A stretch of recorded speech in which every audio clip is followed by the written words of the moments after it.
السلام علیکم ورحمۃ اللہ وبرکاتہ۔ جیسا کہ ہم لوگوں کو پتہ ہے کہ بزنس میں ہم آلریڈی آخرت، ایمان اور توحید وغیرہ کو بہت اچھے سے پڑھ چکے ہیں۔ تو اب ہم جس ٹاپک پہنچے ہیں تو آج ہمارا موضوع ہے وہ ہے رسالت۔ توحید کے بعد سب سے اہم عقیدہ ہے جس کو رسالت کہتے ہیں۔ یہ شرک کی ضد ہے ایمان، اور ایمان کی ایک شاخ ہے عقیدہ رسالت۔ یعنی کہ رسالت کا جو مفہوم ہے، اس کا جو معنی ہے، جو اس کے ساؤنڈ سے ہمیں سمجھ آتا ہے وہ کیا چیز ہے۔ تو رسالت ہے اس چیز کو کہتے ہیں جس کا اصطلاحی جو معنی ہے وہ ہوتا ہے پیغام کو پہنچا دینے والا، پہنچائی جانے والی چیز۔ یعنی کہ رسول سے رسالت ہے۔ جب ہم کلمہ طیبہ پڑھتے ہیں لا الہ الا اللہ محمد رسول اللہ، تو اس میں جو رسول ہے وہ نبی کا ایک ایڈوانس ورژن ہے۔ یعنی کہ نبی کا مطلب ہوتا ہے پیغامبر، یعنی کہ پیغام پہنچانے والا، اور اسی کے معنی میں رسول بھی ہے۔ لیکن رسول اور نبی کے ایک بیسک ڈفرنس میں علماء دین، عالم دین نے جو ایک نظر ڈالی ہے وہ یہ کہا ہے کہ جو پیغامبر ہوتے ہیں، یعنی کہ جو نبی ہوتے ہیں، وہ جو اللہ کی شریعت ہوتی ہے اس کو ریوائیو کرنے کے لیے آتے ہیں، اس کو نافذ کرنے کے لیے آتے ہیں، جبکہ جو رسول ہوتے ہیں وہ ایک نئی شریعت لے کر کے دنیا میں حاضر ہوتے ہیں، اللہ کی طرف سے بھیجے جاتے ہیں۔ اب یہاں پر ہم بات کر رہے ہیں رسالت کی، تو ظاہر ہے کہ رسالت رسول کے ذریعے ہی آتی ہے، نبی کے ذریعے رسالت نہیں آتی ہے۔ جو پہلے سے رسالت ہوتی ہے اسی کو وہ لوگ اسٹیبلش کرتے ہیں۔ اللہ نے فرمایا ہے کہ وَلَقَدْ بَعَثْنَا فِي كُلِّ أُمَّةٍ رَسُولًا، یعنی کہ ہم نے کوئی بھی ایسی امت نہیں بنائی جس میں رسولوں کو نہ بھیجا ہو۔ مطلب دنیا میں آج تک حضرت آدم علیہ السلام سے لے کر، اور جیسے کہ ہم لوگ کو پتہ ہے کہ حضرت آدم علیہ السلام بھی ایک نبی تھے، اور ہر نبی کو کچھ نہ کچھ بھی دی گئی ہے، لیکن پوری کی پوری شریعت یا رسالت وہ کسی کسی کو دی گئی ہے۔ تو اس میں حضرت آدم علیہ السلام سے شروع ہو کر جو آخری نبی ہمارے محمد رسول اللہ صلی اللہ علیہ وسلم آئے ہیں، ان پر جا کر کے کمپلیٹ ہو جاتی ہے۔ نبی کوئی بھی ہو، کوئی بھی بات، کوئی بھی کلام وہ خود بخود نہیں کرتا۔ یہ سورہ نجم میں اللہ سبحانہ وتعالیٰ نے فرما دیا ہے کہ وہ صرف وہی کلام کرتا ہے جو ہم اس کے اوپر وحی کے ذریعے پہنچاتے ہیں۔ اب یہاں پہ وحی سے مراد آپ یوں سمجھیے کہ القاء کرنا۔ القاء کا جو ترجمہ یوں سمجھ لیجیے کہ اشارہ کرنا، اور یہ اشارہ تین طریقے سے ہوتا ہے، اور اس کو ہم اس لیے شارٹ میں رکھ رہے ہیں کیونکہ ہمارا موضوع یہاں پہ رسالت ہے، تو ہم اس کو ایک تمہید باندھ رہے ہیں، کانٹیکس دے رہے ہیں کہ ہم رسالت کو کس ضمن میں کس اہمیت کے ساتھ سمجھیں گے۔ تو لہٰذا میرا ضروری ہے یہاں پر تھوڑا بہت اس کو لے کے چلنا بیک گراؤنڈ کے ساتھ۔ تو جیسے کہ ہم لوگ نے بتایا کہ لغوی معنی میں اشارہ کرنا، تو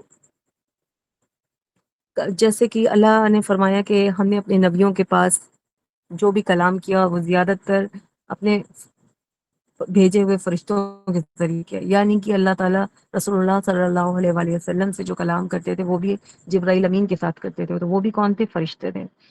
تو انسان کو یہ اختیار نہیں ہے، وہ اس قابل نہیں ہے کہ اللہ تعالیٰ کسی بنی آدم سے بات کریں بنا حجاب کی، جیسے کہ دیکھ نہیں سکتے اسی طرح کلام بھی نہیں کر سکتے۔ تو یہ بھی ایک خاص بات تھی۔ تو جیسے کلیم اللہ حضرت موسیٰ علیہ السلام کو کہا گیا تو وہ ایک خاص بات تھی جو ان کے ساتھ کی گئی، یعنی کہ وہ اور نبیوں کے ساتھ کامن نہیں تھی۔ اسی طرح سے اللہ نے فرمایا کہ دوسرا طریقہ یہ ہے کہ ہم کسی طریقے سے ان کے ساتھ حجاب سے بات کرتے ہیں، جیسے کہ رسول اللہ صلی اللہ علیہ وسلم معراج کے موقع پر ساتویں آسمان کے پاس پہنچے، اور اس کے بعد وہاں پہ کسی فرشتے کے ذریعے بات نہیں کری گئی بلکہ ایک حجاب کے ذریعے بات کی گئی۔ یا حضرت موسیٰ علیہ السلام سے بھی جو کلام ہوا تو کسی حجاب کے ذریعے بات ہوا، سامنے آمنے کھڑے ہو کر کے بات چیت نہیں ہوئی۔ اسی طریقے سے ایک تیسری چیز ہے جسے کہتے ہیں الہام، کہ اللہ تعالیٰ کوئی بھی بات جب دل میں نبیوں کے ڈال دیتا ہے تو وہ بھی ایک طریقے کی وحی کہلاتی ہے۔ تو یہاں پہ تو یہ بات کمپلیٹ ہو جاتی ہے، اور اس کے آگے ہم تھوڑا سا اور آگے ایکسٹینڈ کریں گے اور یہ سمجھیں گے کر رہے تھے ضرورت اور اہمیت رسالت کی۔ تو اللہ تعالیٰ نے انسان کو اس کے وجود میں دو چیزوں کے ساتھ مرکب کیا ہے، ایک جسم اور ایک روح۔ ہمیں پتہ ہے کہ روح اللہ کا امر ہے، تو لہٰذا اس میں جو علم ہے، اس کا جو نور ہے، وہ سب کچھ اللہ کی طرف سے وہ ریسیو کرتی ہے، اور اس کے اندر وہ چیزیں ان بلٹ بھی ہیں۔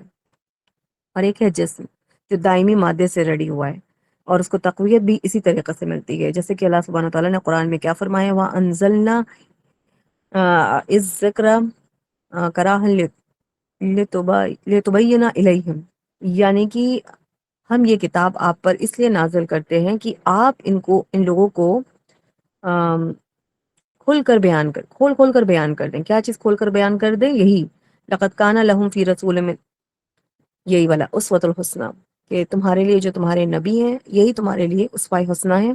تو رسالت کو فالو کرنے کے لیے ہمیں ضروری ہے کہ جن کے ساتھ یہ رسالت منسوخ کی گئی ہے، یعنی کہ ہمارے پیارے نبی، ان کو ہم اپنا پیروکار بنائیں، یعنی کہ ان کو اسوہ حسنہ بنائیں، ان کو رول ماڈل بنائیں۔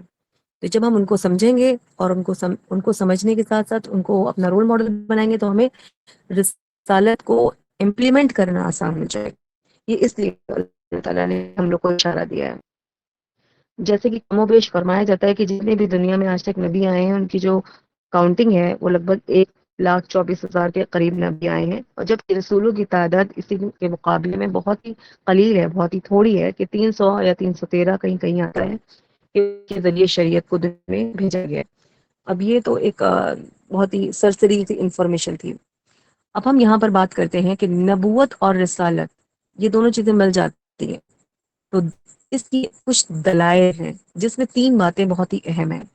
ایمانیات میں سے، ایمانیات کا مطلب جو ہمارے ایمان ہے، آخرت شامل ہے اور نبوت اور رسالت شامل ہے، تینوں چیزیں جو نہیں ہیں تو ہمارے ایمان کمپلیٹ نہیں ہے، کیونکہ ہمیں پتہ ہے کہ توحید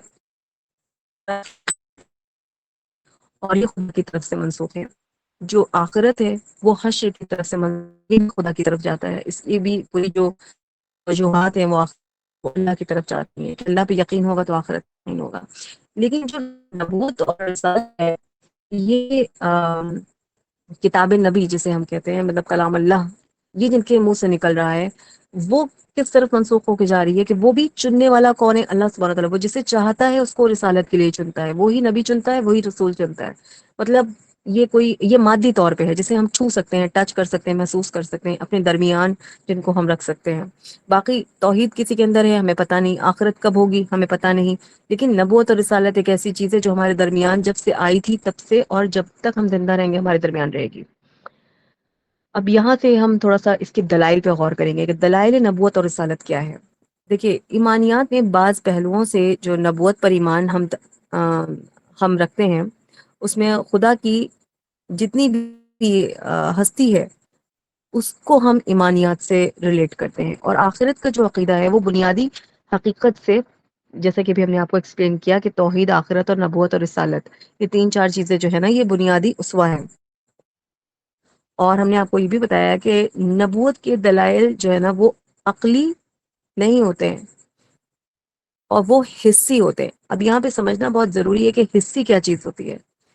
تو حسی کہتے ہیں جو ہم حواس خمسہ جو ہمارا ہے، یعنی کہ ہمارے جو سینس آرگنس ہیں انہیں حسی کہتے ہیں، وہ ہمیں خوشی دیتے ہیں اور ہمیں عاجز کر دینے والی چیزیں ہوتی ہیں، اسے معجزہ کہتے ہیں۔ تو حسی چیزیں ہماری اٹیچ ہو جاتی ہیں اس کے ساتھ، اور جبکہ نبی کیا کرتے ہیں؟ ہر کچھ وہ کام کرتے ہیں جو عقلی طور پہ پروفڈ ہوتے ہیں، یعنی کہ عقل کے ذریعے وہ دعوت کا استعمال کرتے ہیں، کہ انٹلیکچوئل وار جسے کہتے ہیں، کہ ہاں جو لوگ عقلی دلائل دیتے ہیں، دعوت کیسے دیتے ہیں؟ ہم لوگ عقلی دلائل کے ساتھ دیتے ہیں۔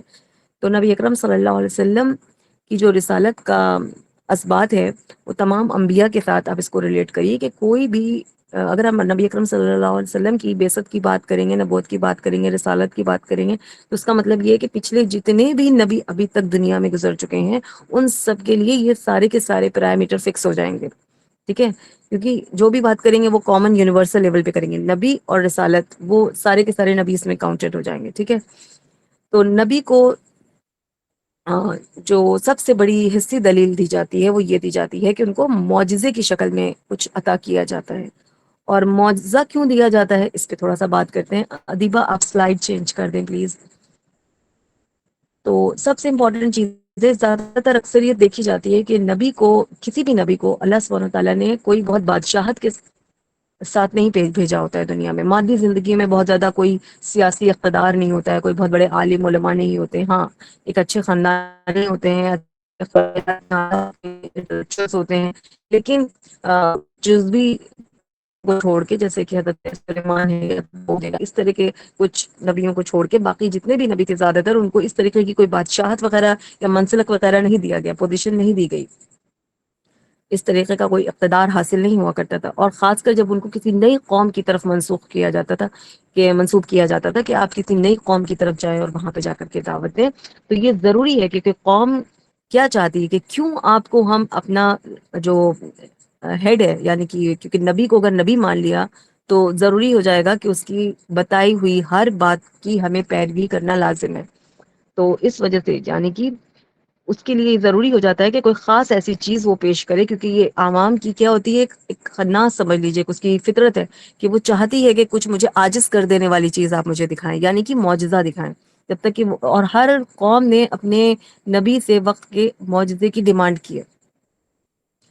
اب یہاں پر یہ بات ہم کیوں کہہ رہے ہیں، یہ بہت امپورٹنٹ بات ہے کہ اعلیٰ نسب ہو چاہے اعلیٰ خاندان ہو، اخلاقیات ہو چاہے کچھ بھی ہو، اس سب کے باوجود بھی قوم یہ چاہتی ہے کہ آپ مجھے کچھ خاص چیز شو کریں اپنی طاقت اور عنصر کے ساتھ۔ اس کا سب سے بہترین اگزامپل اگر آپ دیکھیے تو آپ کو حضرت صالح علیہ السلام کی قوم دکھائی پڑی ہے، جس نے ان سے کہا کہ آپ مجھے کوئی معجزہ دکھائیے، جس کے نتیجے میں ایک اونٹنی نکل کے آئی، ایک پہاڑ پھٹا اور اس کے اندر سے وہ اونٹنی تھی، اس نے بچہ دیا لائف۔ تو اللہ سبحانہ تعالیٰ فرماتے ہیں کہ جب کوئی قوم اس چیز کا مطالبہ کرتی ہے اور مطالبہ کرنے کے بعد وہ اس کے اوپر ایمان لے آتی ہے تو ٹھیک ہے، اور اگر وہ ایمان سے ذرا بھی گریز کرتے ہیں، مطلب کبھی بھی پلٹتے ہیں، تو ان کے اوپر وہ حجت تمام ہو چکی ہوتی ہے، یعنی کہ ان کا جو ایک آخری ضد ہوتی ہے کہ اگر آپ ایسا کر دیں گے تو ہم آپ کی بات پہ ایمان لے آئیں گے، تو وہ جو آخری حد ہوتی ہے نا وہ کراس ہو جاتی ہے۔ تو اس کے بعد صرف ایک ہی آپشن بچتا ہے کہ اس قوم کی تباہی ان کے سر پہ کھڑی ہوتی ہے، کہ جس نے بھی انکار کیا یا جیسے کہ ان کی اونٹنیوں کی کوچیں کاٹ دی تو اللہ نے کیا کیا، پوری بستی کو ایک ساتھ ختم کر دیا۔ تو اس طرح کی یہ تو ایک مثال ہے، باقی جتنی بھی مثالیں ہیں سب جگہ یہ چیزیں کامن ہے کہ جب بھی کسی قوم نے کسی معجزے کا مطالبہ کیا ہے اور جب ان کو مطالبہ پورا کر دیا گیا تو ان کے اوپر یہ عزت ختم ہو جاتی ہے، حجت تمام ہو جاتی ہے، کہ ان کو یہ لازم ہو جاتا ہے کہ نبی کی اطاعت کریں، ان کو مانیں، اور اگر انہوں نے نہیں مانا تو ان کا جو عذاب ہے وہ ان کے سر پہ انڈیل دیا جاتا ہے، یعنی کہ ان کے اوپر پکڑ ہو جاتی ہے شدت قسم کی۔ اب یہاں پر جو معجزے کی ہم نے بات کری تو دیکھیے دو طرح کے معجزے ہوتے ہیں، بلکہ کیا تین طرح کے معجزے ہوتے ہیں۔ پہلے قسم کیا ہے کہ جو ہم نے ابھی آپ سے ایکسپلین کری اونٹنی والی، کہ جو مشرکین ہوتے ہیں ان کا ایک طریقہ ہوتا ہے کہ وہ اپنی حجت کے لیے ضد کرتے ہیں اپنے نبی سے، تو یہ ایک طریقے کی کا معجزہ ہے۔ دوسرے طریقے کا معجزہ کیا ہے؟ دوسرے طریقے کا معجزہ وہ ہوتا ہے جو نصرت کے طور پر ہوتا ہے، جیسے کہ مثال لے لیتے ہیں حضرت موسیٰ علیہ السلام کی ایک مثال لے لیجئے، کہ یا اور بھی بہت سارے ہیں کہ ان کے پاس دو معجزے تھے۔ ایک تو تھا ان کا ید بیضا، ید بیضا مطلب ید منے ہاتھ اور بیضا منے سفید، یعنی کہ روشن ہاتھ تھا ان کے اوپر، کہ جب وہ نکلتا تھا تو عجیب اس میں ایک رونق اور چمک ہوتی تھی، ایک سفیدی ہوتی تھی، وہ بھی ایک طریقے کا معجزہ تھا۔ اللہ عالم اس کا وہ کیا کام کرتے تھے مجھے نہیں پتا۔ اور ایک ان کے پاس عصا تھا، چھڑی تھی، جب وہ ڈالتے تھے اللہ کے حکم سے تو وہ کیا ہو جاتا تھا، ایک ایسا خطرناک اژدہا بن جاتا تھا۔ اب اژدہا ہی کیوں بنتا تھا؟ وہ شیر بھی بن سکتا تھا، ڈائناسور بھی بن سکتا تھا، بٹ اژدہا اس لیے بنتا تھا کیونکہ وہ جو قوم تھی فرعون کی، وہ سانپوں کو جو ہے نا اپنے یہاں ایک ریلیجس سمبل کی طرح یوز کرتی تھی، ٹھیک ہے؟ تو اس کی وجہ سے ان کے پاس وہ جب لاٹھی پھینکتے تھے تو وہ معجزہ بن جاتا تھا، یعنی کہ ہر قوم کی اپنی ایک خصوصیت کی بنا پر جو نبی ہوتے تھے ان کو معجزہ دیا جاتا تھا۔ جیسے کہ ہم لوگ کو بتایا جاتا ہے عیسیٰ علیہ السلام جس دور میں پیدا ہوئے تھے ان کو جو معجزہ دیا گیا کہ وہ بیماروں کو ٹھیک کر دیتے تھے، مردوں کو زندہ کر دیتے تھے۔ تو یہ ساری کے ساری جو معجزات ہیں یہ اس زمانے طب مطلب ڈاکٹری کی جو وہاں پہ چل رہی تھی، ان کی ریسرچ اور ان کا جو کمپٹنسی چل رہی تھی کہ وہ اتنا ہائی لیول پہ پہنچ گئے تھے کہ بڑی بڑی بیماریوں کو ٹھیک کرنے کا علاج ان کے پاس تھا، بڑے بڑے زہر بنا لیتے تھے۔ تو اس کا ایک توڑ تھا کہ ایسا معجزہ تھا کہ ان کے پاس اس کا کوئی جواب نہیں تھا، اور آج تک ان کے پاس اس کا کوئی جواب نہیں ہے، کیونکہ وہ آج تک کسی کوڑے کے مریض کو ٹھیک نہیں کر پائے ہیں، اور آج تک وہ کسی مردے کو زندہ نہیں کر پائے ہیں۔ تو معجزے کا مطلب ہوتا ہے اس طریقے کا۔ اب آتے ہیں تیسرے معجزے پر جو کہ ہمارا اور آپ کے درمیان موجود ہے، یعنی کہ قرآن مجید کی طرف اپنی تاثیر میں دیکھیے تو وہ ایک طریقے کا بہترین شاہکار ہے، بہترین معجزہ ہے۔ اب قوم کے حساب سے اگر دیکھا جائے تو یہ کیا ہے؟ اب ہم اس کو معجزہ کیوں مان رہے ہیں؟ کیونکہ یہ کیا ہے؟ یہ رسالت ہے، اسی کے اوپر ہمارا پورا کا پورا موضوع ہے جو آج کا بیس ہے، یعنی کہ قرآن مجید۔ کیونکہ نبی کے بارے میں، نبیوں کی حقیقت کے بارے میں جاننا ضروری تھا، معجزے کے بارے میں جاننا ضروری تھا، تو ہمیں پتہ ہونا چاہیے کہ جس رسالت پہ ہم ڈسکشن کرنے جا رہے ہیں وہ بھی ہمارا ایک معجزہ ہے جو آج ہمارے درمیان موجود ہے۔ تو ہم نے جیسے کہ ابھی آپ کو بتایا کہ ہر قوم کے حساب سے معجزے دیے جاتے ہیں، تو قرآن بھی ہمیں اس دور کی قوم کے حساب سے معجزہ بنا کے عطا کیا گیا ہے۔ تو اس کو تھوڑا سا دیکھ لیتے ہیں۔ تو اس میں آپ یوں سمجھیے کہ جو بھی قرآن کو سنتا تھا اس دور میں، وہ سچتر رہ جاتا تھا، یعنی کہ شوق میں چلا جاتا تھا۔ ایسا کیوں تھا؟ کیونکہ قرآن مجید ادب اور عالیہ کا ایک ایسا شاہکار ہے، آج بھی ہے۔ یعنی جب کوئی بھی اس کو سنتا ہے تو وہ لقب دینا شروع کر دیتا تھا رسول اللہ صلی اللہ علیہ وسلم کو۔ کیا؟ کہ آپ تو شاعر ہیں، آپ تو کوئی کاہن ہیں، آپ تو کوئی مطلب خطیب ہیں، یا آپ کوئی مجنون ہیں نعوذ باللہ، یا آپ کو کوئی سحر لگ گیا ہے، یا آپ کہیں سے سیکھ ویکھ کے آ رہے ہیں، کوئی آپ کو سکھا رہا ہے، کہیں آپ کسی سے درس لیتے ہیں۔ اس طریقے کی باتیں وہاں پہ لوگوں نے کہنا شروع کر دی تھی، کیونکہ الفاظ وہی ہیں جیسے کہ الفابیٹس ہوتے ہیں، جیسے ہم لوگ اردو میں حروف تہجی جانتے ہیں، اسی طریقے سے قرآن میں بھی حروف تہجی جو ہیں وہ سیم ہے۔ جو عربی لینگویج ہم لوگ پڑھتے ہیں ادب میں، جو عربی لوگ آج بھی عربی بولتے ہیں، وہ سیم الفاظ ہیں جس میں جو قرآن میں ہے وہی وہ لوگ بھی استعمال کرتے ہیں، اور تشبیہات وہی ہیں، لکھنے میں جوڑنے میں جو اس کا طریقہ ہے وہ سب وہی ہے، اشتار وہی ہے، اشتہار بھی وہی ہے، کنایا بھی وہی ہے، ٹھیک ہے، مطلب جملے سینٹنس ایسے ہی بنتے ہیں، اسلیب وہی ہے، مطلب اس کی جو میننگس ہیں وہ سب وہی ہیں، لیکن اس کے درجے اور اس کے شوق و جمال جو ہے، مطلب قرآن کو جب آپ پڑھتے ہیں تو اس کی ایک خوبصورتی ہے کہ ہر سورے میں اس میں ایک جیسے لگتا ہے رائمنگ نکل کر کے آ رہی ہے، اور اس کا جو ایک شدت ہے اس کے اندر، کہ جب آپ جو سننے والا ہوتا ہے اس کو ایسا لگتا ہے کہ جیسے کوئی غیر معمولی بات اس سے کہی جا رہی ہے، اور اس کو مطلب جیسے کہ آپ اس کو اگزامپل سے یوں سمجھیے جیسے کسی اردو پڑھنے والے کو، جیسے ہم سب کو اردو پڑھنا آتی ہے، لیکن ابھی ہم لوگ کسی غالب کا کوئی بہترین شعر سنیں گے، الفاظ وہی ہوں گے جو ہم سب کو پتہ ہوں گے، لیکن اس کو سن کے اندر سے ایک الگ کیفیت سی اندر سے بے چینی ہو جاتی ہے۔ اقبال کا کوئی شعر سن لیتے ہیں تو بعض اوقات ایک دم عجیب ہی کیفیت ہو جاتی ہے، پتہ نہیں کتنی گہرائیوں میں چلے جاتے ہیں۔ تو یہ ہوتا ہے ان الفاظوں کا صحیح استعمال کرنا۔ تو ایسے ایسے جو اس وقت کے شاعر اور خطیب ہوا کرتے تھے، وہ بھی سن کے ششدر رہ جاتے تھے، اور وہ سوچتے تھے کہ یہ کیا ہے، کیونکہ اللہ سبحانہ تعالیٰ نے تو ایک بہترین شاہکار ہے کلام اللہ۔ تو پھر غیر معمولی جو تصویر ہے اس کی، مطلب غیر معمولی جو اس کی تاثیر ہے، تاثیر سے مراد اس کا اثر ہے جو ہمارے دلوں پہ پڑتا ہے، جو ہمارے سامنے آتی ہے، لیکن وہ نہ ہی شاعر ہیں، نہ ہی کوئی اس میں قافیہ یا وزن ہے، جیسے کہ شعر میں ہوتا ہے کہ اوپر جو لائن میں ہمارے وزن دیا گیا ہے، جسے ہم لوگ تک بندی کہتے ہیں، یا ہم کہتے ہیں اوپر والی لائن سے کچھ نیچے والی لائن میچ کر جائے، اس طریقے کا نہ کوئی اس میں کوئی میتھمیٹکس ہے اس طریقے کی جس کو ملانے کے لیے ہمیں ضرورت پڑے حرص کی وجہ سے، اور جس میں آپ یہ سمجھ لیجئے کہ اللہ تعالیٰ نے اپنے خاص دائرے رکھے ہوئے ہیں کہ ایمان بھی اس میں منسلک رہے گا، الگ مطلب اس میں جڑا ہوا رہے گا، اور اخلاق بھی، اعلیٰ اخلاق کو بھی اس میں خیال رکھا گیا ہے، اس میں مقصد کو بھی خیال رکھا گیا ہے، اور اس طریقے سے اس کو اللہ تعالیٰ نے بنایا ہے کہ یہ جو ادب ہے اس کا، عربی ادب کا جو مجموعہ تیار ہوا ہے، وہ کہیں سے بھی انہوں نے کمپرومائز نہیں ہونے دیا ہے۔ جبکہ شاعر کے اندر کیا چیز ایک کمی ہوتی ہے کہ اگر اس کی بات اوپر والی لائن سے میچ نہیں کر رہی ہوتی ہے تو وہ کوئی بھی کہیں کی بھی کوئی بھی سبجیکٹ کی ٹاپک کی کوئی بھی لائن لا کے اس میں جوڑ دیتا ہے، الفاظ کو جوڑ دیتا ہے، بس میرا شعر جو ہے نا صحیح وزن پہ بیٹھ جائے، وہ یہ کرنے کی کوشش کرتا ہے۔ جبکہ اللہ تعالیٰ نے ان سب چیزوں کا خیال رکھا ہے کہ وہ موضوع سے نہ ہٹے، اور اس میں ایمان ہر وقت دکھتا ہے، یعنی کہ یس بیلنسڈ کلام ایگزیکٹلی۔ تو یہاں پر یہ ہے کہ اس کا جو احساس ہے، جب ہم اتنے پرفیکشن کے ساتھ دیا ہوا کلام جب ہم پڑھتے ہیں، تو اس کی جو تسکین ہوتی ہے، اور اس کا جو خیال رکھا ہے اللہ تعالیٰ نے ایک ایک ایلیمنٹ کا، وہ محفوظ اللہ تعالیٰ نے کہا کہ میں نے رکھا ہے اور قیامت تک رکھا رہے گا، تو جس کی وجہ سے ہمیں اس کی جو بینیفٹس ہیں وہ ابھی بھی مل رہے ہیں، تب بھی مل رہے تھے، اور آخرت تک ملتے رہیں گے انشاءاللہ۔ ایک مثال سے یوں سمجھیے کہ کسی شاعر سے کہا گیا، ایک مثال ہے کہ کسی شاعر سے کہا گیا کہ آپ یہ لکھیے اپنے الفاظوں میں کہ جہنم بہت وسیع ہے۔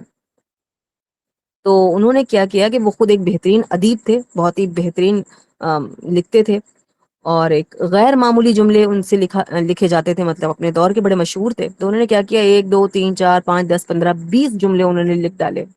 صرف کیا جملہ لکھنا تھا کہ جہنم بہت وسیع ہے، اس کو لکھنا تھا. ٹھیک ہے، اپنے الفاظ میں.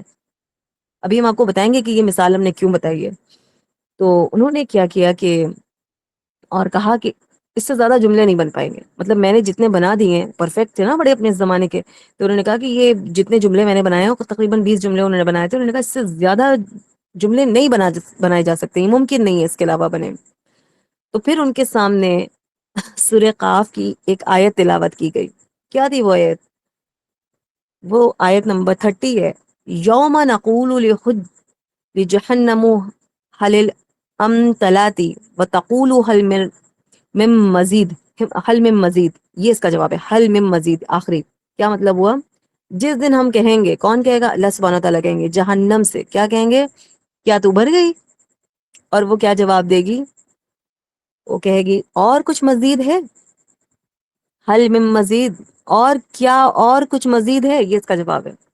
یعنی کہ جو جملہ تھا نا اردو کا کہ جہنم بہت وسیع ہے، اس کا اللہ تعالیٰ نے کیا زبردست کلام دیا ہے. یہ جہنم کیا کہے گی؟ کیا کچھ اور مزید ہے؟ حل من مزید. یہ اس کی خوبصورتی ہے کہ وہ 20 جملے لکھنے کے بعد بھی قاصر رہے اس بات کو سمجھنے کے لیے کہ اس کو اس طرح سے بھی لکھا جا سکتا ہے. تو یہ کلام کی یہ خوبصورتی ہے، یہ رسالت ہے.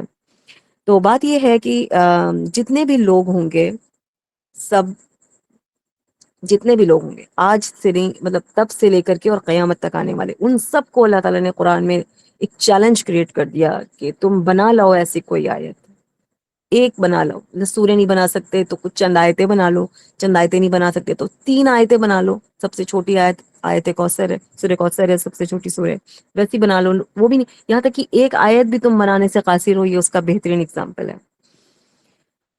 ہم لوگ سب لوگ اہل زبان نہیں ہیں، کیونکہ ہم لوگ کوئی بھی سعودی عرب میں نہیں رہتے ہیں، تو نہ ہم لوگ کی یہ پیدائشی زبان ہے. تو ہم کو محسوس نہیں ہو سکتا کہ وہ ذوق کیا ہے، یا وہ کیسے پتہ چل سکتا ہے کہ کتنا غیر معمولی کلام ہے یہ. جو لوگ اسی زبان میں پیدا ہوئے ہیں وہ نہیں بنا سکتے، تب یہ سوچئے کہ کتنا بلیغ ہوگا یہ کلام، اس کی کیا وسعتیں ہیں. اب اس کے آگے چلتے ہیں. یہ جو قرآن کو چیلنج تھا ایک شخص کا کہ اس دور کے لیے جس نے بھی اب خانہ کعبہ جو تھا نا اس دور میں، جب اللہ سبحانہ تعالیٰ پہ نے اپنے کلام کو نازل کیا، تو رسول اللہ صلی اللہ علیہ وسلم نے جب اس کا مطلب ایک دعویٰ پیش کیا، تو جو خانہ کعبہ تھا اس کے اوپر ایک چغرا لٹکا رہتا تھا. وہاں پہ اس زمانے کا ایک کلچر تھا، اس کا نام ہوتا تھا سبائے معلقہ.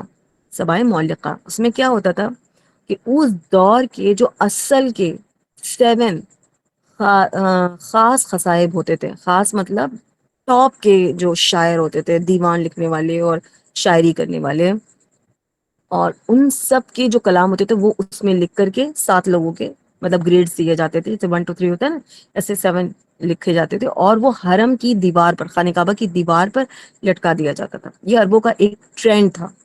ٹھیک ہے، تو اس میں کیا ہوتا تھا، اس میں سب کو سمجھ لیجئے کہ شاعریوں کا اتنا کریز، جیسے آج کل سیریلز اور ٹی وی اور گانوں کا اتنا کریز ہوتا ہے نا، تو وہاں پر سمجھ لیجئے کہ چاہے وہ لونڈیاں ہوں، چاہے وہ عورتیں ہوں، غلام ہو، کوئی امیر ہو، غریب ہو، کوئی بوڑھا ہو، بچہ ہو، اینی ون، سب کو شاعری کی بہت زیادہ سمجھ تھی. تھوڑی بہت کوئی کہہ لیتا تھا، کوئی نہیں کہہ پاتا تو سمجھ لیتا تھا. اتنی زبردست ان کے اندر یہ شوق و ذوق ان کے اندر رائج تھا، اور سب کو شاعری یاد رہتی تھی. خاص طور پہ سمجھ لیے کہ سمجھتے بھی تھے اور اس کو یاد بھی رکھتے تھے، اور بیان کرنا بھی ان کو بہت اچھے سے آتا تھا. اور یہی ان کی سب سے بڑی قابلیت تھی، جس کے لیے، جس میں وہ کیا کرتے تھے نا، جیسے آج کل جو سب سے زیادہ پیسے والا ہوتا ہے، بڑی گاڑی ہوتی ہے، اس کو ہم لوگ بڑا ٹاپ اسٹینڈرڈ پہ رکھتے ہیں نا، تو وہاں پر جس کی اچھی شاعری ہوتی تھی اس کو وہ لوگ ٹاپ مانتے تھے، اس کو اپنا مطلب الفا مانتے تھے، سمجھ لیجئے بادشاہ کی طرح دیکھتے تھے. تو وہ جو ان کا منصب ہوتا تھا، مقام ہوتا تھا، وہ ان کو دیا جاتا تھا. تو ادب کے لحاظ سے بھی اور معاشرے کے بہترین لوگوں میں سے ان کا نام ہوتا تھا، جو حرم پر اس طرح سے چیلنج کر کے لٹکا دیا جاتا تھا. تو وہاں پہ کیا ہوا کہ جب نبی اکرم صلی اللہ علیہ وسلم پر یہ قرآن کی آیتیں نازل ہوئیں، تو ان لوگوں کو بھی کوشش، ان لوگوں نے مطلب جتنے بھی لوگ تھے نا اس میں ٹاپ کے، ان لوگوں میں سے کسی ایک نے بھی رسول اللہ صلی اللہ علیہ وسلم کے سامنے آ کر کے کوشش تک نہیں کی. یہ تو اللہ نے چیلنج کیا، یہ ایسے ہی نہیں کیا ہے، کوشش تک نہیں کری ان لوگوں نے. یہ جو ہم لوگ کتابیں پڑھتے ہیں اپنے سیرت وغیرہ کی، اور اس میں باقاعدہ لکھ کے آتا ہے کہ کچھ اس طرح سے کسی نے قرآن کی نقل مار کر کے کچھ لائنیں بنا کے دیں کہ یہ ہیں، کچھ نہیں آئے تھے، دیکھو میں نے بھی بنایا ہے، میں نے بھی بنایا ہے. لیکن وہ سب نیچے کے لوگ تھے. جو ٹاپ کے لوگ تھے وہ سمجھ رہے تھے کیا کلام ہے. ان میں سے کسی نے بھی کبھی بھی کوئی چیلنج نہیں کیا، یہاں تک کہ کوشش بھی نہیں کری بنانے کی. اور اللہ تعالیٰ کا تو اوپن چیلنج سب کو پتہ ہی ہے. اور یہاں تک کہ ہم نے آپ کو پوری بات ایکسپلین بھی کر دی. اس کے برعکس، مطلب اس کے علاوہ بھی وہ لوگ کیا کرتے تھے؟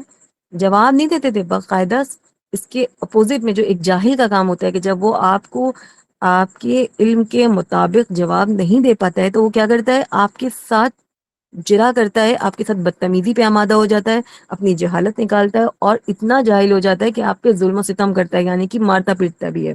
تو یہی وہاں کے مکہ کے لوگوں نے کیا. جیسے کہ ان کو پتا چلا تو جب قرآن سنا اور اس کا جواب نہیں ملا تو انہوں نے کیا کیا کہ ظلم و ستم کی حدوں کو کراس کر دیا. آج اگر کچھ بھی بے حیثیت طرز پر کوئی ادھر ادھر کے لفظوں کے ساتھ کوئی انسان لکھ بھی دیتا ہے، جیسے ابھی بھی بہت سارے لوگ ایسے بے عقل سے ہیں جو قرآن کو چیلنج کرنے کی کوشش کرتے ہیں آج کے دور میں بھی، تو یوں سمجھ لیجئے کہ جیسے کسی شاعر نے کوئی شعر لکھا ہو اور کسی نااہل نے، کسی سڑک چھاپ انسان نے اس شعر کو بگاڑ کے اپنی کچھ لائنیں اس میں ڈال کر کے اس کو اسی لہجے پہ پیش کر دیا ہو. اس طریقے کی حرکتیں، جہالت والی حرکتیں کرتے ہیں آج بھی دور میں لوگ. جیسے کہ ایک شعر کسی شاعر کا ہے کہ تم سے بچھڑ کر زندہ ہیں جان بہت شرمندہ ہیں. تو کسی بکواس سے جھولا چھاپ شاعر نے کیا لکھا کہ بھنڈی ہے نا ٹنڈا ہے جان ہم بہت شرمندہ ہیں. اس طریقے کے بےہودہ کلام ان لوگوں نے پیش کرنے کی کوشش کری. آپ یہ بڑھا سکتی ہیں ادیبہ آگے. اب ایک اور چیز ہے کہ معاصرین کی گواہیاں. اب ایک تو یہ ہے کہ ہم اللہ کے رسول کو مانتے ہیں، دل سے عقیدہ ہے، ہمارا ایمان ہے، تو ہم تو تعریفیں کریں گے ہی کریں گے. بہترین تعریف وہ ہے کہ دشمن کے گھر میں بھی ہمارے نبی کی تعریف ہو، ہمارے رسالت کی تعریف ہو. تو اسے کہتے ہیں معاصرین. اس دور میں رسول اللہ صلی اللہ علیہ وسلم کے زمانے میں جب آپ نے قرآن پیش کیا تو جو اصل میں اس پہ ایمان بھی نہیں لائے تھے ان کی کیا گواہیاں ہیں، ان پہ ہم تھوڑا سا غور کرتے ہیں. تو ایک شخص تھا، اس کا نام تھا لبید بن ربیعہ عامر عمرو. ٹھیک ہے. انہوں نے کیا کیا کہ ایک زمانہ پایا اور اس میں یہی رسول اللہ صلی اللہ علیہ وسلم کا زمانہ پایا اور انہوں نے اسلام کو قبول بھی کیا تھا. مطلب یہ دو لوگ ہیں، مطلب یہ اس وقت دور جہالت میں تھے جنہوں نے خود یہ بات کہی. تو لکھتے ہیں کہ ایک بار حضرت عمر رضی اللہ تعالیٰ عنہ نے، اچھا وہ اپنے زمانے کے کیا تھے جو لبید بن ربیعہ تھے، یہ بہترین وہ تھے شاعر جو جن کا کلام جو ہے نا اس پہ لکھا رہتا تھا. کیا نام ہے؟ خانہ کعبہ کی دیوار پہ جس میں نے بتایا توغرے میں. تو یہ بہترین شاعروں میں سے تھے. تو جب یہ ایمان لے آئے تو خود ہی بتاتے ہیں کہ حضرت عمر بن خطاب رضی اللہ تعالیٰ عنہ بڑے شوقین تھے، ظاہر سی بات ہے اسی معاشرے کے تھے. تو ایک دن خاموش بیٹھے ہوئے تھے میرے ساتھ اور انہوں نے فرمایا کہ آپ اپنا کوئی کلام تو سنائیں. سبا معلقہ میں سے تھے آپ، شامل رہے ہیں، تو آپ مجھے کچھ پڑھ کر سنائیں جو اشعار وغیرہ ہوں تو مجھے مزہ آئے تھوڑا. ان کو بڑا شوق و ذوق بھی تھا سننے کا. تو انہوں نے کیا جواب دیا، آپ ان کے جواب پہ غور کیجئے. کہتے ہیں اب اللہ نے مجھے بقرہ اور سورہ العمران سکھا دی ہے، اب ہمیں کیا ضرورت ہے شاعری کی. مطلب یہ وہ گھر کے بیدی ہیں کہ جنہوں نے اصل میں سچ کو بیان کیا ہے، کہ مطلب ان کو سورہ بقرہ میں اور سورہ ال عمران میں وہ مزہ اور وہ لذت ملی ہے اس کلام کی، کیونکہ شاعر کیا کرتا ہے اپنے کلام سے لذتیں حاصل کرتا ہے. تو انہوں نے اس چیز کو کہا کہ وہ لذت مل گئی، وہ اللہ نے مجھے سکھا دیا، تو مجھے اس شاعری کی تو کوئی ضرورت ہی نہیں ہے. اس سے آپ کو وہاں کی نفسیات کا پتہ چلے گا. ایسے ہی ایک دوسرے شخص تھے، وہ کبھی ایمان نہیں لائے. نام آپ کو پتا ہے، خالد بن ولید کے جو والد تھے رضی اللہ تعالیٰ عنہ، ان کے جو والد جو کبھی ایمان نہیں لائے، والد ولید بن مغیرہ، جو بڑے اسلام کے کٹر دشمنوں میں سے تھے، جو کہ اس دور میں ماہرین میں سے تھے اور شاعری بھی بڑی کمال کی کرتے تھے، بہترین انٹلیکٹ تھے. اور ان کو سمجھ لیجئے قصیدے جو تعریفی باتیں ہوتی ہیں نا، قصیدے ان کو بولتے ہیں. وہ شاعری جو مطلب بڑی رومانٹک ٹائپ بھی ہوتی ہے اور سماؤں کے اوپر بھی ہوتی ہے، سماوات کے اوپر بھی ہوتی ہے. رجز کا مطلب ہوتا ہے جنگی ترانے. ٹھیک ہے، اس کے اوپر بڑی پکڑ تھی. اور جنہوں نے سمجھ لیجئے کہ اس طریقے سے انہوں نے اپنی چیزوں کو وہاں پہ مضبوط کر رکھا تھا کہ لوگ ان کا لوہا مانتے تھے کہ بہت ذہین انسان ہے. اور ان کو ایک چیز یہ بھی تھی کہ مشاہبہ قرآن کو ان کے سامنے پیش کرنے کے بعد جب اللہ کے رسول کی ان سے 1 to 1 بات ہوئی ہے. مشاہبہ قرآن مطلب کہ ان کے سامنے جب اللہ کے رسول نے خود جا کے قرآن سنایا، ان کو پیش کیا اور ان کی بات چیت ہوئی، اور اس کے بعد ان سے لوگوں نے فیڈ بیک لیا کہ اب آپ بتائیے اس کا کیا نتیجہ نکلا، آپ کو کیا لگتا ہے کیا پیش کیا ہے، یہ جو پڑھا ہے انہوں نے، یہ تو آپ تو بڑے عقل مند ہیں نا، تو آپ بتائیے کیا ہے. تو انہوں نے کہا وہ کلام جو اس شخص نے کی زبان سے ابھی جاری ہوا ہے، اس میں بڑی حلاوت ہے، اور اس میں بڑی ہی ایک لذت ہے، بڑا ہی رونق ہے. اور انہوں نے قسم کھائی خدا کی، خدا کو تو مانتے تھے نا، کہ باخدا ایسی رونق ہے کہ شاخ ثمر بار ہے. شاخ ثمر بار مطلب کہ ایک ایسا پیڑ جس کی شاخوں پہ بے انتہا پھل لدے ہوئے ہیں، اور اس کی جڑیں شاداب ہے، مطلب اتنی مضبوط موٹی، مطلب زبردست پیڑ ہے. اس کی شاخوں کی طرح اس کی جو جڑیں ہیں نا مضبوط، جیسے مضبوط تنے کی ہوتی ہیں، تنے مطلب مضبوط پیڑ کی جو جڑیں ہوتی ہیں نا بہت مضبوط ہوتی ہیں. تو انہوں نے اس سے تشبیہ دی قرآن کو کہ جس کی جڑیں شاداب ہے، اور جو یہ لازمن غالب ہوگی. مطلب انہوں نے کہا یہ جو جتنی جڑیں مضبوط ہیں اتنا ہی تو پیڑ مضبوط ہوگا. تو انہوں نے اس کو کہا کہ یہ اتنا مضبوط کلام ہے کہ یہ لازمن غالب ہو کے رہے گا. مطلب انہوں نے سوچی تب دور مکہ میں اسٹارٹنگ میں تبھی انہوں نے کہہ دیا تھا کہ یہ لازمن غالب ہوگا، اور اس پر کوئی چیز غلبہ نہیں پا سکے گی. یہ بھی انہوں نے ایکسپٹ کر لیا کہ کوئی چیز اس کے اوپر حاوی نہیں آ سکتی. مطلب انہوں نے اپنی ہار تسلیم کر لی.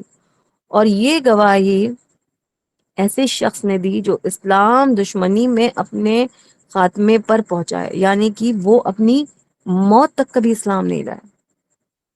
تو جو یہ تصور بھی نہیں کر سکتا کہ اسلام کو کسی ہمدردی کی نظر سے دیکھے، ایسا شخص بھی ہو جو اس کی تعریف میں ایسے جملے کرے اور اس کا لوہا مان جائے، یہ اصل تعریف ہے قرآن کی.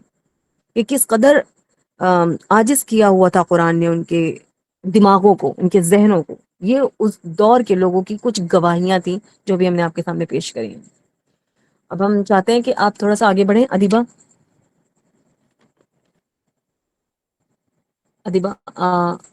تھوڑا سا اور آگے بڑھ لیں.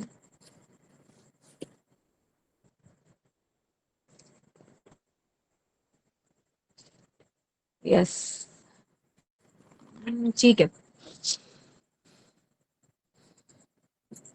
اچھا، ایک چیز یہ بھی ہے کہ جن کی آپ حضور اکرم صلی اللہ علیہ وسلم، کیونکہ آپ کو پتا ہے کہ وہ ایک کیا تھے، وہ تو ایک تاجر تھے. وہ تو سب کو پتا ہے کہ ان کے اوپر الزامات لگائے گئے کہ وہ شاعر ہیں، وہ کاہن ہیں نعوذ باللہ، اور وہ یہ سب فالتو کی باتیں وہ لوگ کرا کرتے تھے. جبکہ اصل میں رسول اللہ صلی اللہ علیہ وسلم کی شخصیت کیا تھی کہ وہ کیا تھے؟ تاجر تھے. خود ایک تاجر تھے، ٹھیک ہے. کیونکہ بچپن میں نوجوانی کی عمر سے انہوں نے کیا کی تھی؟ تجارت کی تھی اپنے پہلے بڑے پاپا کے ساتھ، مطلب اپنے ابو طالب کے ساتھ، اور اس کے بعد انہوں نے خود اپنی تجارت بھی کری. تو وہ لوگ حضور کے کلام کا جواب نہیں دے سکے، ٹھیک ہے. تو ان لوگوں نے آپ صلی اللہ علیہ وسلم کو سحر زدہ کہا، شاعر مجنون کہا، شیطان کی طرف سے القا کیا ہوا کلام تک انہوں نے کہا کہ آپ کے اوپر نعوذ باللہ نعوذ باللہ آتا ہے. اور اس کے برعکس انہوں نے ایک بات اور بھی کہی. انہوں نے کہا کہ یہ جاتے ہیں سفر وغیرہ پہ، تو شہر کے باہر کوئی غلام ہے جو دوسری مذہبی قوم میں سے ہے، اور وہ کچھ پڑھا لکھا ہے، اور اس سے یہ سیکھ کر کے آتے ہیں، اور یہ وہ بتاتے ہیں لوگوں کو. یہ تک کا الزام لگایا. تو لوگوں نے ایک مشاورہ کیا، اور ان لوگوں نے کہا اگر ایسی کوئی بات ہے تو اس غلام کو پکڑو، اس کو پیٹو، کیونکہ غلام کو تو کوئی پوچھ ہے ہی نہیں، اس کی تو کوئی حیثیت ہے ہی نہیں، اس کو تو مارا پیٹا جا سکتا ہے آرام سے، اور پھر وہ اگل دے گا کہ ہاں میں نے یہ کیا. تو ان کو جھوٹا ثابت کر سکتے ہیں آسانی سے، لیکن ایسا تو کچھ تھا نہیں اصلیت میں. تو ان لوگوں کی اس طریقے کی ایک ناشائستہ باتیں تھیں جو کہ بالکل بھی برداشت کے قابل نہیں ہوتی. تو اب یہاں پر ہم آپ کو دو چیزیں تھوڑی سی یہاں پہ کریں گے کہ رسول اللہ صلی اللہ علیہ وسلم کو کے اندر اللہ تعالیٰ نے خاص چیز یہ رکھی تھی کہ نہ ہی ان کو کبھی شعر صحیح سے کہنے آتے تھے. مطلب کوئی ہم سے سنے شعر اور وہ سیکھ جائے اور وہ اس کو ریپیٹ کر لے، تو وہ صحیح سے ریپیٹ بھی نہیں کر پاتے تھے، مطلب اٹک جاتے تھے، ان کے لہجے میں پرابلم ہو جاتی تھی. اور نہ ہی ان کو کوئی شعر کبھی یاد رہتا تھا. ایسے دور میں ہونے کے باوجود بھی ان کو شعر و شاعری یاد نہیں رہتی تھی. اور یہاں تک کہ بس سمجھ تو تھی ان کو، لیکن یہاں لکھنا پڑھنا وہاں کوئی جانتا ہی نہیں تھا. یعنی کہ سارے جو مکہ کے باہر کے جو علاقے تھے وہاں تو لوگ مذہبی طور پہ کچھ نہ کچھ لوگ تھے، جیسے کہ ہم لوگ کو پتہ چلتا ہے حدیثوں سے، مدینے کی طرف بھی تھے بہت سارے ایسے قبائل، کیونکہ عیسائی اور مجوسی اور یہ کیا نام ہے یہودی، یہ سارے لوگ کیا ہے مذہبی لوگ ہیں، کہیں نہ کہیں ان کے پاس کچھ نہ کچھ اپنے مذاہب کی کاپی کتابیں موجود ہیں، تو کچھ نہ کچھ ان کے مذہب کے لوگوں میں پڑھے لکھے لوگ مل جایا کرتے تھے۔ لیکن یہ ایک ایسا واحد علاقہ تھا جہاں پر کوئی بھی مذہبی کتابوں والا کوئی مذہب نہیں رائج تھا، ٹھیک ہے نا، تو ان کے پاس کوئی صحیفے کوئی اس طریقے کی کتابیں نہیں ہوا کرتی تھی، تو یہاں پہ کوئی بھی پڑھا لکھا موجود نہیں ہوتا تھا، تو مشکل سے 10-15 لوگ میکسیمم ہوں گے اس علاقے میں جو پڑھنا لکھنا جانتے ہوں گے، زیادہ تر لوگ کیا تھے، امی تھے، جاہل تھے، اسی لیے ہمارے رسول اللہ صلی اللہ علیہ وسلم کو بھی لوگ امی کے نام سے بھی جانتے تھے۔ تو یہ بھی ایک اہم بات ہے جو آپ کو سمجھنا پڑے گی رسالت میں، کہ آپ کا نام بھی ہے امی، وہ نام اس وجہ سے پڑا۔ تو اب یہاں سے جو نہ ہی وہ کوئی سوشلسٹ تھے، سوشلسٹ کا مطلب وہ ایک نارمل زندگی انہوں نے گزاری ہے، اور سوشلسٹ کا مطلب ہوتا ہے جیسے کوئی انسان کو بہت ویلفیئر کا کام کرنے کا شوق ہوتا ہے، مطلب ویلفیئر سے مراد یہاں پر یہ نہیں ہے کہ وہ لوگوں کی مدد نہیں کرتے تھے، سوشلسٹ سے مراد بہت زیادہ لوگوں میں گھرے رہ کر کے ایک جتھا بنا کر کے بیٹھنا اٹھنا اور ایک گروپ بازی کرنا اور لیڈرشپ ان لوگوں میں پرفارم کرنا، یہ سب بالکل بھی نہیں کرتے تھے وہ، ٹھیک ہے، اور نہ ہی وہ خطیب تھے کہ خطبہ کرتے ہوں اور بڑے بڑی لیکچرز دیتے ہوں اور بڑا مطلب گفتار ان کی بہت زبردست، اس طریقے کا کوئی بھی کام وہ نہیں کیا کرتے تھے جس سے ان کے اوپر ہی کہیں سے بھی بات عیاں ہو سکے کہ وہ اب دھیرے دھیرے ہو کر کے پرفیکٹ ہو گئے ہیں۔ اب یہ وضاحتیں کیوں دی جا رہی ہیں، کیا ضرورت ہے ان سب مثال کی؟ تو ایک بات تو یہ ہے کہ جو بھی اللہ تعالیٰ نے ایک بات کہی ہے کہ اختی اجوابیلا کلیم، جوابی الکلیم، اختی جوابی الکلیم، یس، اس کا کیا مطلب ہوتا ہے؟ اس کا مطلب ہوتا ہے کہ انتہائی جامع اسلیب گفتگو کیا کرتے تھے۔ جامع اسلیب سے مراد یہ ہے کہ جب بھی اللہ نے فرمایا ایک اللہ کا کلام ہے اور ایک نبی کا کلام ہے، اس دور میں وہ تھے لیکن بات تو کرتے تھے نا کسی سے، تو جب نبوت آ گئی اور رسالت نازل ہونا شروع ہوئی تو دو کلام ڈیفرینشیٹ ہو گئے، ایک اللہ کا کلام اور ایک رسول اللہ کا خود کا کلام، ذاتی کلام جو وہ بچپن سے بولتے آ رہے تھے۔ تو رسول اللہ کا جو اپنا ذاتی کلام تھا اس کے بارے میں بات کی جا رہی ہے کہ وہ انتہائی جامع تھا۔ آج بھی ہم لوگ حدیثیں پڑھتے ہیں تو ہم لوگ کو کیا پتہ ہے اس میں بڑی گہرائی ہو، کہ تھوڑے سے تھوڑے الفاظوں میں بڑی ہی صاف کھلی واضح اور گہری باتیں ان الفاظوں میں نکل کے آتی ہیں جب اس کو تشریح کی جاتی ہے ان حدیثوں کی۔ تو وہ ایک دم پرفیکٹ گفتگو کرنے والے تھے، زیادہ نہیں بولتے تھے، جو بولتے تھے وہ جامع بولتے تھے اور وہی کافی ہو جایا کرتا تھا۔ اب یہ دو طریقے کی اسلیب ہو گئی، مطلب دو طریقے کے، آپ سمجھ لیجئے کہ ایک ہی لینگویج میں دو طرح کے ایکسنٹ ہو گئے، ٹھیک ہے۔ تو اب یہاں پر ایک وہ ایکسنٹ ہے جو اختیار میں ہے، یعنی کہ جو ان کا ذاتی گفتگو کرنے والا طریقہ ہے، جس کو ابھی بھی لوگ سمجھ نہیں پا رہے ہیں کہ ایک ہی شخص ہے اور اس کے اندر دو اسلیب جمع کیسے ہو گئی، کہ وہ ہی قرآن پڑھتا ہے اور وہ ہی حدیث بولتا ہے، اور دونوں میں کوئی بھی تال میل نہیں، دونوں ایک دم الگ طریقے سے مرکب ہے، ٹھیک ہے، اور دونوں کے اسلوب بھی بالکل آپس میں جدا جدا ہیں، کہیں سے بھی دونوں کے اصول میچ نہیں کرتے ہیں، ٹھیک ہے، جبکہ قرآن کیا ہے، کلام اللہ ہے، اور حدیث کیا ہے، ذات گفتگو ہے رسول اللہ صلی اللہ علیہ وسلم کی۔ تو اس میں جو اب جو ہم بتانے جا رہے ہیں، کہ پہلو بتانے جا رہے ہیں نبی اکرم صلی اللہ علیہ وسلم کا، کہ امی قوم سے تعلق تھا، اس کے برعکس جو دوسرے قبائل تھے اس میں اہل کتاب موجود تھے، یعنی کہ الہامی مذہب تھے سارے کے سارے، ٹھیک ہے، جبکہ مکہ میں ایسا کوئی بھی مذہب الہامی طور پہ کتاب کی شکل میں موجود نہیں تھا، اور وہاں کے لوگ پڑھے لکھے بھی نہیں ہوا کرتے تھے، ٹھیک ہے، یہ ساری باتیں بھی ہم نے آپ کو ڈیٹیل میں بتائی ہیں، اور اسی لیے ان کو وہاں سے لقب ملا تھا امی کا۔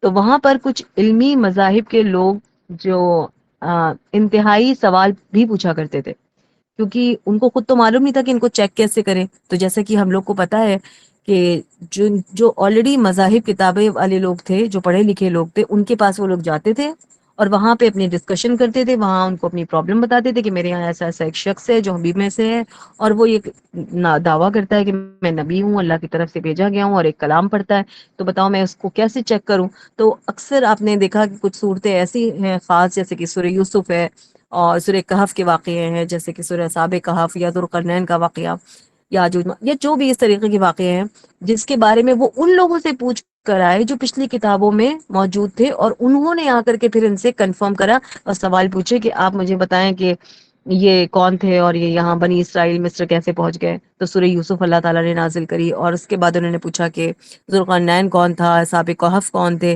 تو پھر اللہ تعالیٰ نے ان کے اوپر سورہ کہف نازل کری۔ اب یہ تمام چیزیں جو ابھی ہم نے آپ کو ایکسپلین کری ہیں، یہ ختم نہیں ہوئی ہے، یہ صرف ایک پارٹ ہے رسالت کا جو ابھی ہم نے آپ سے شیئر کیا ہے۔ اور یہاں پر یہ جو سیشن ہے ہمارا، یہ انکمپلیٹ نہیں ہے، یہ ٹو بی کنٹینیوڈ ہے، انشاءاللہ اگلی بار ہم آپ کو اس کو کنٹینیو کر کے بتائیں گے کہ اس میں اور کیا کیا ہے، تاکہ ہم سوال بھی کچھ لے سکیں۔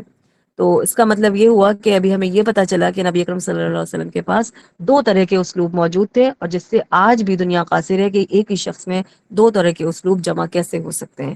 جس میں سے ایک اسلوب ہے القرآن، جس کو ہم رسالت کہتے ہیں، جسے ہمیں ابھی آگے اور کنٹینیو کرنا ہے۔ آخر دعوانا الحمد للہ رب العالمین۔ السلام علیکم ورحمۃ اللہ وبرکاتہ۔ پوچھنا تھا کہ یہ رسالت کا کانسیپٹ ہم نے اسٹڈی کیا یا ہم نے صرف نبی صلی اللہ علیہ وسلم کی رسالت کا کانسیپٹ ہم نے اس پہ اسٹیک کیا ہے ایکچولی؟ آپ کا سوال سمجھ نہیں آ رہا ہے مجھے، مطلب نبی اکرم صلی اللہ علیہ وسلم کی جو بعثت ہے اس پہ جو رسالت آئی ہے اس سے ریلیٹڈ ہے یہ، یا پیچھے بھی جو رسالتیں آئی ہیں ان سے ریلیٹڈ ہے؟ یہ پورا آپ کا سوال ہے؟ جی جی صحیح سوال سمجھا، اوکے جی۔ دیکھیے یہ کیونکہ ابھی ہمارے درمیان تو قرآن موجود ہے نا، تو رسالت تو ابھی ہم اسی کو بیس لے کے چلتے ہیں، لیکن کیونکہ ہمیں پتہ ہے کہ نبی اور رسول جو پہلے گزر چکے ہیں، معنی تو ان کا یہی ہے۔ رسالت کتاب کوئی بھی ہو، چاہے توریت ہو، زبور ہو، انجیل ہو، یا اس کے علاوہ بھی جو اللہ تعالیٰ نے اتاری ہیں کتابیں دنیا میں، تو ان سے متعلق جو چیزیں ہیں وہ ہم نے تھوڑی سی ڈیٹیل دی تھی آپ کو اسٹارٹنگ میں، کہ جو بھی اس وقت کا دور تھا اس کے حساب سے اللہ تعالیٰ نے کتابیں تو ہر دور میں معجزے کے طور پہ نہیں اتری ہیں، معجزے الگ ہیں اور ان کی جو کتابیں ہیں وہ الگ ہیں۔ ابھی پورا ایکسپلین کیا تھا نا ہم نے؟ جی اوکے انشاءاللہ۔ جی نہیں نہیں، کوئی کنفیوژن ہو تو پلیز آپ بتائیں۔ جی میں اس لیے پوچھ رہا تھا بیکاز میں لیٹ آیا تھا نا، وہ جو آپ نے پیچھے ایکسپلینیشن اوکے کیا اوکے، وہ مجھ سے مس ہو گیا تھا اس وجہ سے۔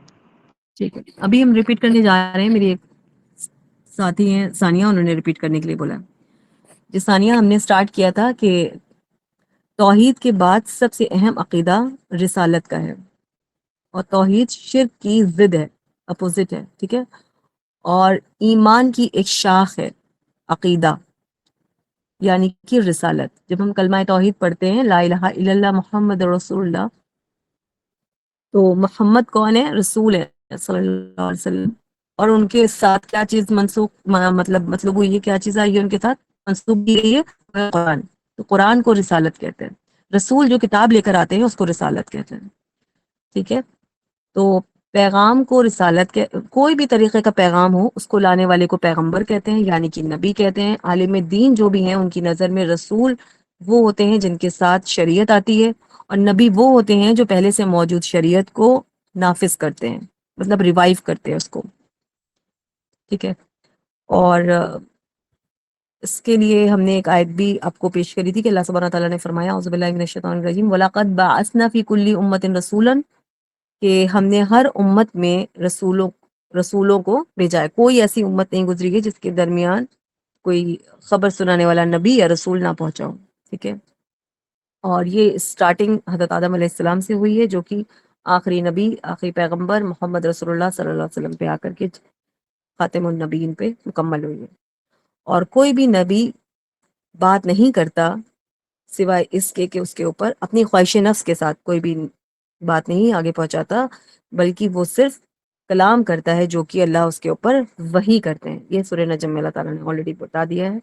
اور وحی سے مراد یہاں پر القاء ہے، یعنی کہ اشارہ کرنا۔ تو تین طرح سے اشارے کیے جاتے ہیں، ایک تو فرشتوں کے ذریعے اللہ تعالیٰ بات کرتے ہیں، اور دوسرا حجاب کے ذریعے بات کرتے ہیں، اور تیسرا کہ وہ دل میں القاء کر دیتے ہیں، الہام کر دیتے ہیں، ٹھیک ہے۔ اور یہاں پر اللہ تعالیٰ نے یہ بھی فرما دیا کہ سورہ شورى میں کہ کسی بشر کی یہ حیثیت نہیں ہے کہ اس کو اللہ سے کلام کرے، اور اس کی یا بنا کسی آڑ کے یا بنا کسی فرشتے کے، یعنی کہ کسی بھی ذریعے کے ذریعے وہ اللہ سے کلام ہو سکتا ہے. اور آج کی ڈیٹ میں جو مومن ہوتے ہیں ان کو نبوت کا جو 46واں حصہ ہے، یعنی کہ جسے خواب کہتے ہیں، اس کے ذریعے اشارہ دیا جاتا ہے. اور جو مومن ہوتے ہیں ان کے خوابوں میں بہت ساری ایسی بشارتیں آج بھی دنیا میں موجود ہیں جو ملتی رہتی ہیں.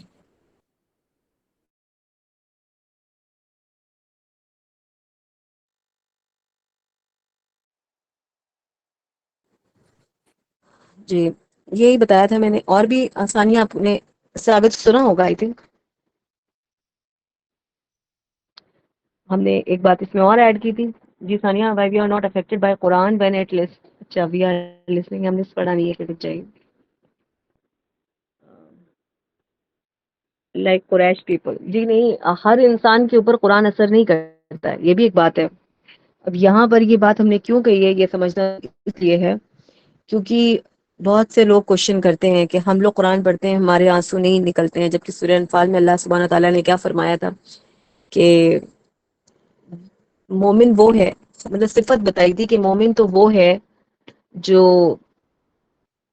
قرآن کی آیت کے سامنے پڑھی جائے تو اس کا دل لرز جائے، مطلب دہل جائے، اور وہ آنکھیں اللہ کی یاد میں، اللہ کے خوف سے، اس کی خشیت سے یا اس کی محبت میں آنسو ٹپکنے لگے ہیں اس کو. تو دل میں جب کیفیت آئے گی تو آنکھوں سے آنسو بھی جاری ہوں گے. تو یہ آپ نے ایک جو بات کری ماریا کہ ہم لوگ کی مدر ٹنگ نہیں ہے، تو یہ کوئی جواز نہیں ہے، یہ کوئی خاص ریزن نہیں ہے کہ ہماری مدر ٹنگ نہیں ہے. کیونکہ اربن مطلب عربینس جو تھے اس وقت میں بھی ان کو تو عربی آتی تھی نا، تب بھی ان کو تو اثر نہیں کرتا تھا اتنا زیادہ. کیا سب لوگ قرآن ایک بار میں سن کر کے ایمان لے آئے تھے؟ ایسا تو نہیں ہے. ورنہ پھر 13 سال مکے میں کیسے گزرے ہیں؟ آپ نے دیکھا نہیں، سیرت پڑھی ہے. کچھ کچھ لوگ آتے تھے، مطلب جب مجھے یاد ہے کہ ہجرت جب ہوئی ہے پراپر، ٹھیک ہے، تو ٹوٹل میرے خیال سے 125 کچھ لوگ تھے جو گئے تھے ہجرت میں. 13 سال میں 125 ہی لوگ جمع ہوئے ہیں. سوچئے. جبکہ سارے مکہ میں سبھی لوگوں کو عربی تو آتی تھی، انہی کی زبان میں تو قرآن نازل ہوا تھا. تو یہ کوئی جواز نہیں ہے. بعض اوقات ایسے لوگ ہیں جو بہت عالم ہیں، بہت اچھی عربی بولتے ہیں، اور ابھی بھی کیا علماء عرب کے نہیں ہیں؟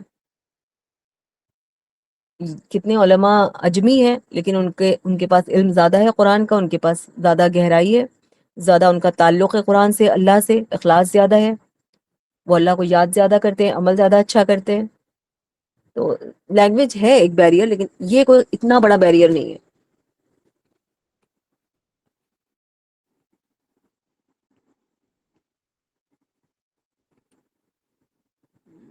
انہیں یہ بلیف تھا یہ اللہ ہمارے رب کا کلام ہے. اوکے، سبب کس کو belief تھا؟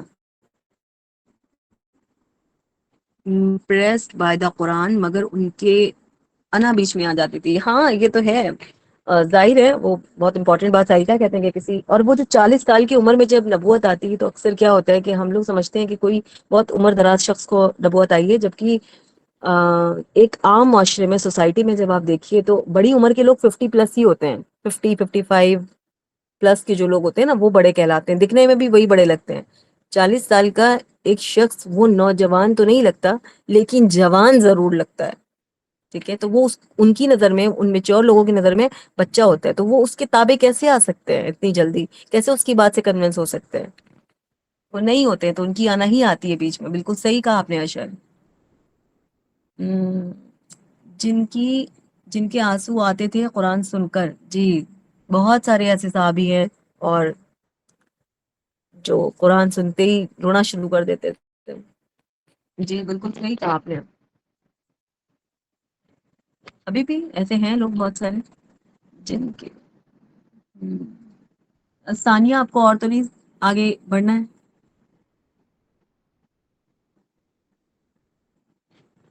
اوکے، انشاءاللہ آپ لوگ کو اس میں اور بہت اچھی نالج ملے گی آگے، اور یہ بہت اچھا سیشن جائے گا انشاءاللہ. آگے والا اور زیادہ انٹرسٹنگ ہوگا. ہم کوشش کریں گے کہ کچھ الگ طریقے سے اس کو پیش کریں. اور نو اٹس اوکے، اوکے اوکے، جزاک اللہ خیر. میری ہمیں کہ ہم قرآن کی امپورٹنس کیسے بتائیں. اوکے، لوگ اس سے تو گئے اس لیے انہوں نے ان کے ویلیو امپورٹنس.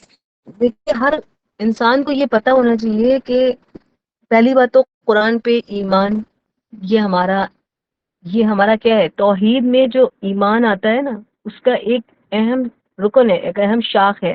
اگر ہمارا قرآن پہ ایمان نہیں ہے تو ہمارے اندر ایمان ہے ہی نہیں. ٹھیک ہے، کلمہ ہی نہیں کمپلیٹ ہوتا ہے، توحید نہیں سمجھ آئی اس کا مطلب. یہاں پر بات یہ ہے کہ یوز ٹو نہیں ہوئے، ہمیں یہ نہیں پتا ہے کہ قرآن کے کیا حق ہم پر واجب ہے.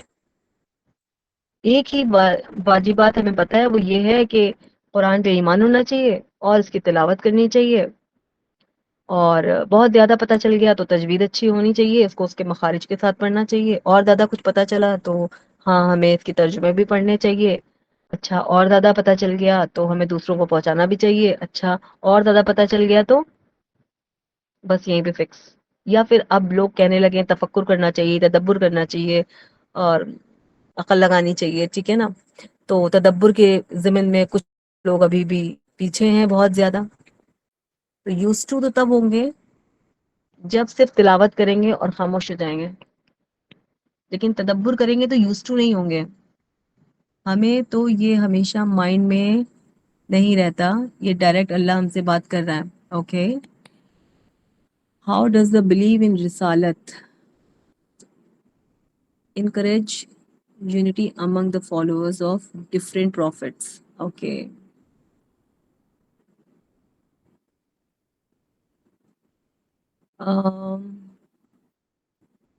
اچھا، اللہ تعالیٰ نے سورہ العمران میں ایک آیت پیش کری ہے اور وہی ہم آپ کو پیش کریں گے. ثانیہ تعالوا الی کلمۃ سواء بیننا و بینکم. کیا مطلب ہوا یہ جو آپ نے کوشچن پوچھا ہے نا کہ رسالت کیسے ہم لوگوں کے اندر یونٹی کو سارے رسول کے ساتھ ایڈ کرے گی، جو ڈفرینشیشن ہے ہم لوگوں کے درمیان میں. یہ بالکل وہی چیز اللہ تعالیٰ نے قرآن کی. اگر ہم آپ کا کوشچن صحیح سمجھ پائیں تو، ورنہ آپ ایکسپلین کر دیں. اتنی اچھی میری انگلش نہیں ہے، لیکن اس میں جو مجھے سمجھ آیا ہے وہ یہی ہے کہ قرآن نے خود ہی اس کا سولوشن بھی دیا ہے. تعالوا الی کلمۃ سواء بیننا و بینکم، کہ آؤ اس بات کی طرف جو ہم میں اور تم میں یکساں ہے. تو جب ہم کامن ٹرمز پہ آتے ہیں، کامن گراؤنڈ پہ آتے ہیں، جیسے ابھی ہم لوگ الگ الگ جگہ پہ پلیسز ہیں، الگ الگ ایج گروپ کے ہیں، الگ الگ جینڈرز کے ہیں، الگ الگ اسٹریم کو بلانگ کرتے ہیں، لیکن جب ہم ایک میٹنگ میں جمع ہوئے ہیں کسی ایک پرٹیکولر ٹاپک کو سننے کے لیے یا پڑھنے کے لیے یا سیکھنے کے لیے، تو ایک پلیٹ فارم پہ جمع ہوئے ہیں تو ہمیں اس کا ایک اچھا رزلٹ نکل کے آتا ہے. یہ یونٹی ہے. تو اللہ تعالیٰ نے یہی کہا ہے کہ تم ایک پلیٹ فارم پہ لے کر کے آؤ، تو ہم سب ایک پلیٹ فارم پہ آ جائیں. یہ اس کا سولوشن ہے. یس، تبھی تو قرآن میں معجزہ اسی لیے تو کہا گیا ہے، کیونکہ قرآن کو جب ہم حضرت زینب کی طرح پیش کرنا سیکھ جائیں گے نا، کہ کوئی انسان کوئی سوال پوچھے اور ہم اس کا جواب قرآن کے ذریعے دینا سیکھ جائیں، کہ یہاں پر یہ آیت اللہ تعالیٰ نے کہی تھی اور مجھے یہ آیت پیش کرنی ہے. تو جیسے ہی ہم یہ آیت پیش کرتے ہیں اور اس کا جو کوشچن ہے نا، وہ اس کا جو آرگیومنٹ ہے نا، وہ اس آیت کے ذریعے جب کلوز ہوتا ہے تو قرآن پہ کسی کا جواب نہیں آتا ہے. کیونکہ اللہ نے ابھی ہم نے آپ کو بیان کیا نا کہ جو بہترین انٹلیکٹ بھی تھے نا، تو وہ بھی کوشش بھی نہیں کر سکے کہ اس کی جواب دیں، ضرورت ہی نہیں کری انہوں نے. تو یہ انٹلیکٹ ہمارا ڈیولپ ہو جانا چاہیے، تب ایسا ہو پائے گا. جی صبا، آپ نے کیا بولا؟ ہمیں تو یہ ہمیشہ مائنڈ میں رہتا ہے کہ اچھا نہیں رہتا ہے بھائی، کیوں نہیں رہتا ہے؟ رہنا چاہیے نا، یہ رہنا چاہیے کہ اللہ سے بات کر رہے ہیں. جب اللہ کو مجھ سے بات کرنی ہے، اللہ مجھ سے کیا کہنا چاہتا ہے تو مجھے قرآن پڑھنی ہے. جب تک ہم اس سوچ کے ساتھ، اس سائیکی کے ساتھ نہیں بیٹھیں گے، تب تک واقعی ہمیں فائدہ نہیں ہوگا. ہم تلاوت کریں گے، برکات لیں گے اور اٹھ جائیں گے. تو ضروری نہیں ہے کہ آپ پورا ایک پارا ختم کریں، آدھا پارا مکمل کریں، پاؤ پڑھیں. آپ ایک رکوع پڑھیں، چند آیتیں پڑھ لیں، لیکن اس کو پڑھنے کے بعد اس کو سمجھیں بھی، اس کو سوچیں بھی، اس کو ذہن میں ریکال کریں. تب آپ کو پتہ چلے گا کہ نتیجہ کیسے نکلتا ہے اور ہم اس سے کنیکٹ کیسے کرتے ہیں اپنے آپ کو. میں اپنے نہیں، ان جنرل بات کر رہی ہوں. اوکے صبا، ٹھیک ہے، کوئی مسئلہ نہیں ہے. آپ کی بات نہیں کریں، یہی ہم نے جنرلائز کیا ہے. جنرلائز کیا ہے. کوئی بھی شخص جب قرآن سے اپنا تعلق بنانا چاہے تو سب سے پہلے تو اس کو کنیکشن کیسے بلڈ اپ ہوتا ہے؟ سب سے پہلے وائرنگ صحیح ہونی چاہیے نا. سوئچ سے فین تک کی یا لائٹ تک کی جو وائرنگ ہے نا، سوئچ یہاں سے آن کریں تو سوئچ صحیح ہونا چاہیے. تار بیچ میں کہیں سے بھی کٹا پٹا نہیں ہونا چاہیے. جس چیز کو ہمیں آن کرنا ہے یعنی فین چلانا ہے تو فین صحیح ہونا چاہیے, ہمیں بلب جلانا ہے تو بلب فیوز نہیں ہونا چاہیے. کریکٹ. تو یہ 2 پوائنٹ اگر ٹھیک ہے اور بیچ کی وائرنگ ہم نے صحیح کری ہے تو جب بھی ہم سوئچ آن کریں گے وہ وہاں سے رن آؤٹ کرے گا, ہمارا آرڈر جو ہے نا وہ ایز اٹ از لے گا. یعنی کہ جب ہم اپنا تزکیہ اپنی اخلاص نیت کے ساتھ یہاں پر بیٹھیں گے اور قرآن کو جو ہمارا اصل موقف ہے اس سے نتیجہ نکالنا ہے نا, تو اس کو ہم اس کے اصل وے آف لرننگ کے ساتھ پڑھیں گے جس طرح سے وہ اصل میں نازل ہوا ہے, اور اس کی اہمیت اور اہمیت کو سمجھ کر کے. جیسے کہ ہم لوگ نے یہ ٹاپک کیوں لیا ہے کہ ہم رسالت کیوں کور کر رہے ہیں, تاکہ ہمارا جو کنیکشن ہے ود دا قرآن وہ اور ڈیپ ہو جائے, ہم اس کی اہمیت کو اس کی قدر کو سمجھ کر اس کا حق ادا کرنے کے قابل بنے. یہ امپورٹنٹ ہے. تو یہ جب تک کہ ہم صحیح نہیں کریں گے تب تک ہم اس کے اندر کے کنٹینٹ سے فائدہ نہیں لے سکتے. یہ بیسک ہے جی. اور سورہ صافات میں دوسرے انبیاء کے ساتھ عالمین ہے, ہاں کیا ہے, باقیوں کے ساتھ نہیں ہے. اوکے, واٹ از دا حکمہ, جبکہ سب کے ساتھ, ایک سیکنڈ, مرسلین ہے نوح علیہ السلام. اوکے اچھا, دیکھیے یہ تھوڑا سا یہ ٹپیکل ٹیکنیکل کوشچن ہے. ٹیکنیکل کوشچن اس لیے ہے کیونکہ جو آپ نے ریفرنس دیا ہے نا اس کے کانٹیکسٹ میں پھر جواب دینا پڑے گا. ہم اس کو جنرلائز کر کے جواب نہیں دے سکتے کہ عقلی گھوڑے دوڑا کر کے ہم اس میں جواب دے دیں, یہ نہیں کر سکتے. ہاں, اس سے 2 چیزیں سمجھ میں بالکل رہی ہے کہ حضرت نوح علیہ السلام کو کہا جاتا ہے کہ حضرت آدم کے بعد جو بھی انسان تھے وہ سب ختم ہو گئے تھے, جو بچے تھے وہ نوح علیہ السلام کی قوم میں بچے تھے, اور انہی سے اب دنیا چل رہی ہے. یعنی کہ اس وقت جتنے بھی دنیا میں لوگ ہیں وہ اصل میں پتا ہے سب کو کہ مین فادر کون ہے, حضرت نوح علیہ السلام. تو یہ آپ یوں کہہ سکتے ہیں کہ مرسلین کا مطلب یہ ہوتا ہے, مرسلین